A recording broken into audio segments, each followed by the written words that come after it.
kawan-kawan.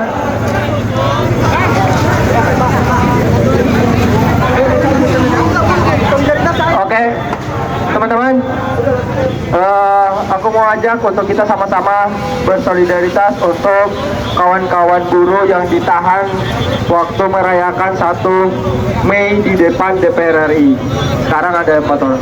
Oke teman-teman, video teman-teman, kita membuat pernyataan sikap mendesak untuk bebaskan.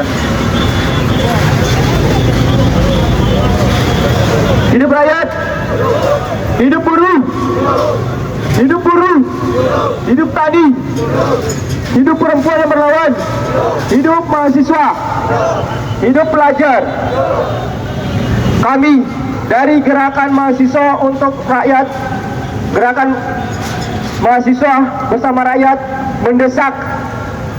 mendesak kepolisian untuk segera bebaskan kawan-kawan kami buruh dan mahasiswa dan kolektif-kolektif yang hari ini ditahan oleh kepolisian di Polda Metro Jaya dan juga teman-teman yang ditahan saat aksi May Day 2025. Segera bebaskan sekarang juga. Segera bebaskan sekarang juga. Segera bebaskan sekarang juga. Hidup rakyat. Hidup buruh. Oke, terima kasih.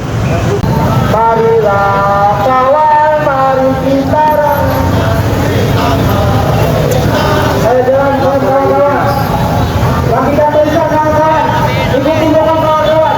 Kita akan segera pulang kembali pada kampus kita masing-masing kawan-kawan. Di bawah kuasa tirani, untuk dari jalan ini.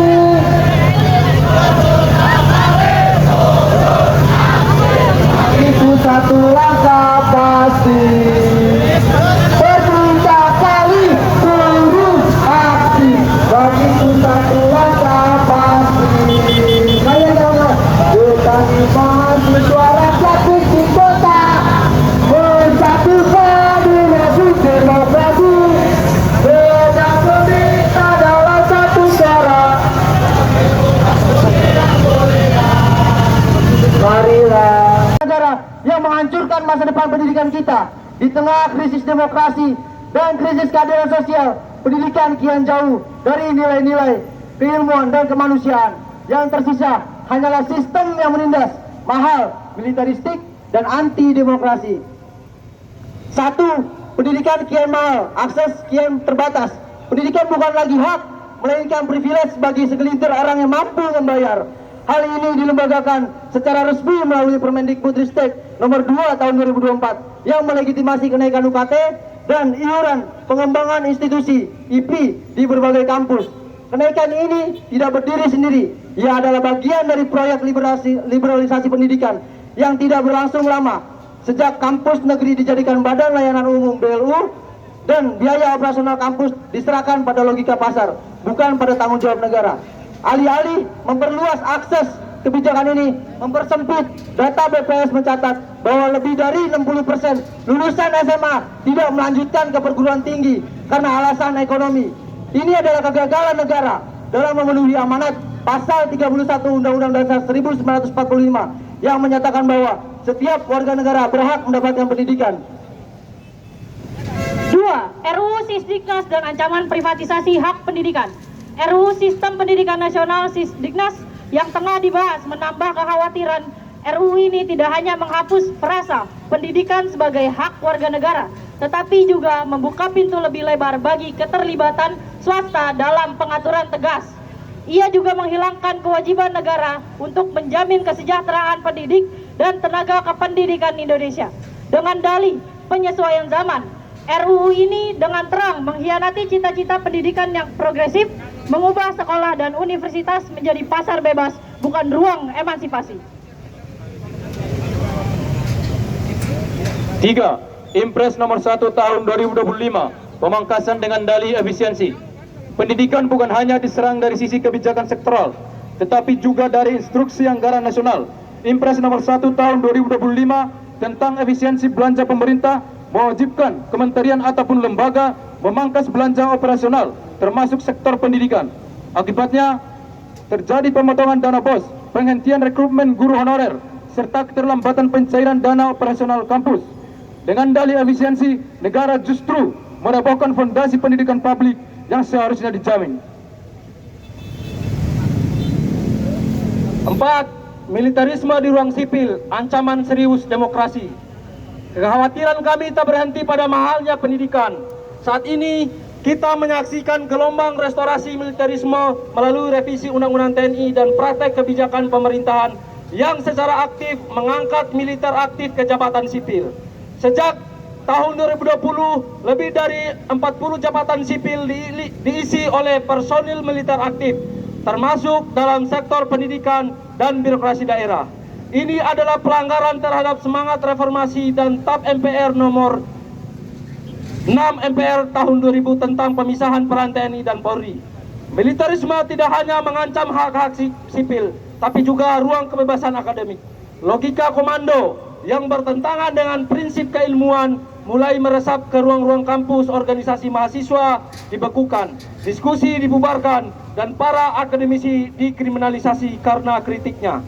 Kampus tidak lagi menjadi ruang aman untuk berpikir bebas, tapi berubah menjadi medan pengawasan.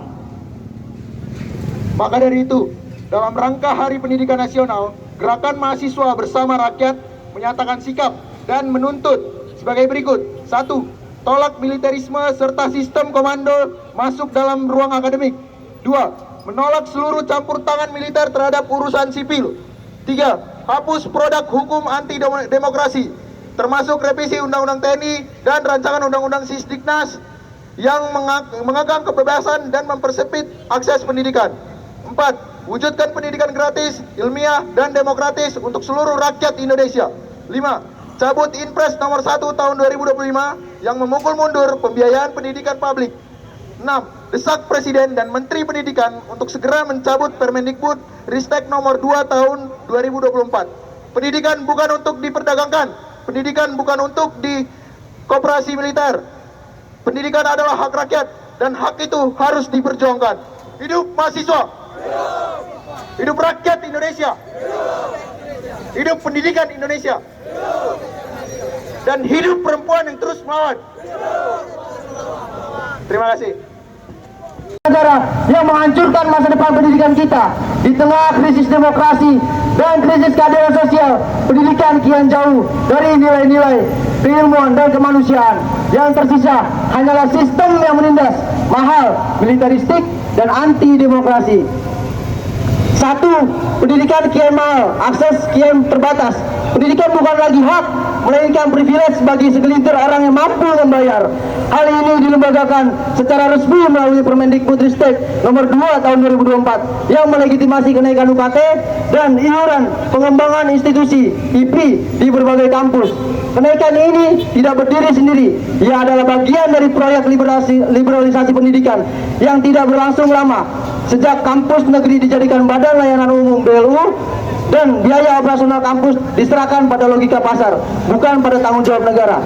Alih-alih memperluas akses kebijakan ini, mempersempit, data BPS mencatat bahwa lebih dari 60% lulusan SMA tidak melanjutkan ke perguruan tinggi karena alasan ekonomi.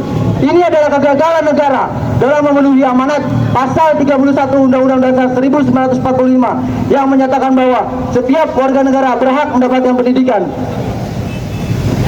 2. RUU Sisdiknas dan ancaman privatisasi hak pendidikan. RUU Sistem Pendidikan Nasional Sisdiknas yang tengah dibahas menambah kekhawatiran RUU ini tidak hanya menghapus frasa pendidikan sebagai hak warga negara, tetapi juga membuka pintu lebih lebar bagi keterlibatan swasta dalam pengaturan tegas. Ia juga menghilangkan kewajiban negara untuk menjamin kesejahteraan pendidik dan tenaga kependidikan Indonesia. Dengan dalih penyesuaian zaman, RUU ini dengan terang mengkhianati cita-cita pendidikan yang progresif, mengubah sekolah dan universitas menjadi pasar bebas, bukan ruang emansipasi. 3. Impres nomor 1 tahun 2025, pemangkasan dengan dalih efisiensi. pendidikan bukan hanya diserang dari sisi kebijakan sektoral, tetapi juga dari instruksi anggaran nasional. Impres nomor 1 tahun 2025 tentang efisiensi belanja pemerintah mewajibkan kementerian ataupun lembaga memangkas belanja operasional, termasuk sektor pendidikan. Akibatnya, terjadi pemotongan dana BOS, penghentian rekrutmen guru honorer, serta keterlambatan pencairan dana operasional kampus. Dengan dalih efisiensi, negara justru merobohkan fondasi pendidikan publik yang seharusnya dijamin. 4. Militerisme di ruang sipil, ancaman serius demokrasi. Kekhawatiran kami tak berhenti pada mahalnya pendidikan. Saat ini kita menyaksikan gelombang restorasi militerisme melalui revisi Undang-Undang TNI dan praktek kebijakan pemerintahan yang secara aktif mengangkat militer aktif ke jabatan sipil. Sejak tahun 2020, lebih dari 40 jabatan sipil diisi oleh personil militer aktif, termasuk dalam sektor pendidikan dan birokrasi daerah. Ini adalah pelanggaran terhadap semangat reformasi dan TAP MPR nomor 6 MPR tahun 2000 tentang pemisahan peran TNI dan Polri. Militerisme tidak hanya mengancam hak-hak sipil, tapi juga ruang kebebasan akademik. Logika komando yang bertentangan dengan prinsip keilmuan mulai meresap ke ruang-ruang kampus, organisasi mahasiswa dibekukan, diskusi dibubarkan, dan para akademisi dikriminalisasi karena kritiknya. Kampus tidak lagi menjadi ruang aman untuk berpikir bebas, tapi berubah menjadi medan pengawasan. Maka dari itu, dalam rangka Hari Pendidikan Nasional, Gerakan Mahasiswa Bersama Rakyat menyatakan sikap dan menuntut sebagai berikut. 1. Tolak militerisme serta sistem komando masuk dalam ruang akademik. 2. Menolak seluruh campur tangan militer terhadap urusan sipil.